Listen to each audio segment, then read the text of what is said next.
حضرت معاویہ بن حکم سلمی رضی اللہ عنہ فرماتے ہیں کہ ہم رسول اللہ صلی اللہ علیہ وسلم کے ساتھ نماز پڑھ رہے تھے تو ہمارے ساتھ ایک اور آدمی بھی آ کر شریک ہوا.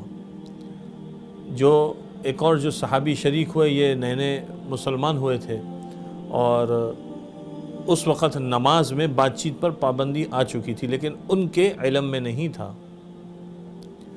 تو نماز میں کسی کو چھینک آئی، اس پر ان صحابی نے یرحمک اللہ کہا. تو باقی جو صحابہ نماز میں تھے انہوں نے اشاروں سے ان کو منع کیا کہ مت کہو، لیکن چونکہ وہ سمجھے نہیں کہ کیا کہہ رہے ہیں تو انہوں نے اس پر اس طرح کا اظہار کیا کہ مجھے کیوں روکا جا رہا ہے. خیر جب نماز ختم ہوئی تو آپ صلی اللہ علیہ وسلم نے ان صحابی کو بلایا اور ان کو بڑی محبت اور شفقت کے ساتھ سمجھایا کہ یہ نماز یہ بات چیت کرنے کی جگہ نہیں ہے، یہ تو ذکر، دعا اور تلاوت کی جگہ ہے. وہاں پر ان صحابی نے آپ صلی اللہ علیہ وسلم کے سمجھانے کے متعلق جو بات فرمائی ہے اس میں جو الفاظ وارد ہوئے ہیں اس چیز کو سمجھنا ضروری ہے، اور وہ آج کا موضوع ہے کہ وہ فرماتے ہیں کہ آپ صلی اللہ علیہ وسلم سے زیادہ بہترین معلم میں نے نہیں دیکھا.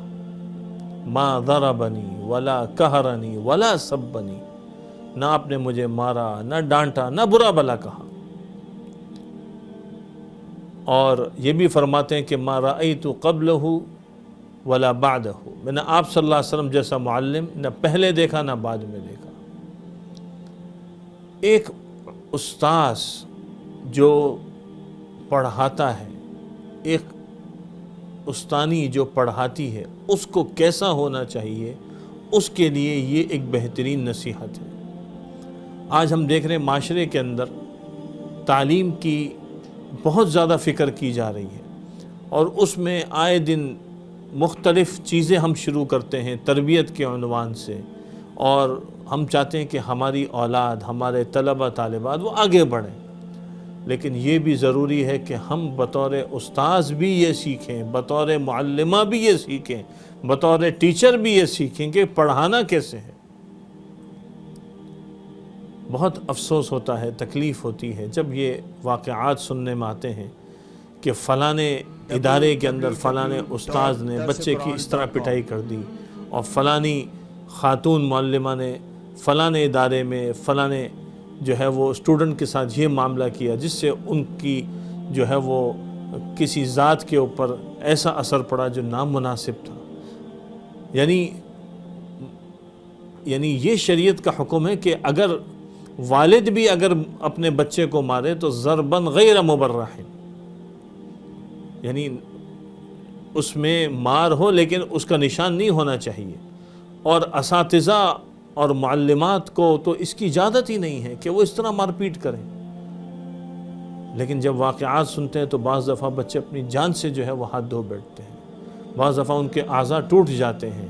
کمزور بچہ ہوتا ہے، معصوم بچے ہوتے ہیں. یہ اسٹوڈنٹس جو آ رہے ہیں یہ سیکھنے آ رہے ہیں. ہم تو خوش قسمت ہیں کہ ہم سے لوگ سیکھنے آ رہے ہیں اور ہم ان کے ساتھ یہ معاملہ کریں. یہ رویہ بالکل ٹھیک نہیں ہے.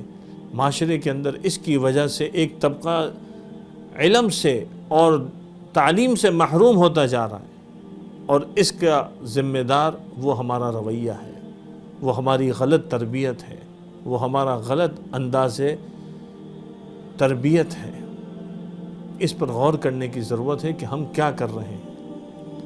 کہیں ایسا نہ ہو کہ ہمارے کسی رویے کی وجہ سے کوئی دین سے، کوئی علم سے، کوئی تعلیم سے، چاہے وہ دینی ہو یا دنیاوی ہو، محروم ہو جائے. ہمیں نہیں کرنا.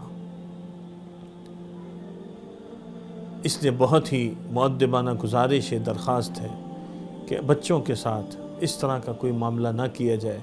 خاص کر جو معصوم بچے ہیں یا جو چھوٹے بچے ہیں ان کے ساتھ تو بہت ہی محتاط رہنا چاہیے.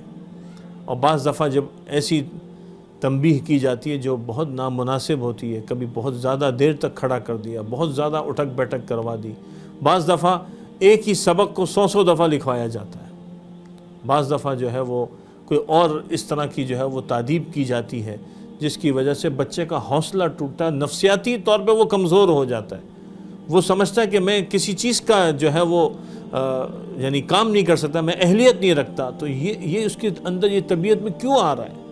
یہ ہمارا غلط رویہ ہے، ہمیں غور کرنے کی ضرورت ہے۔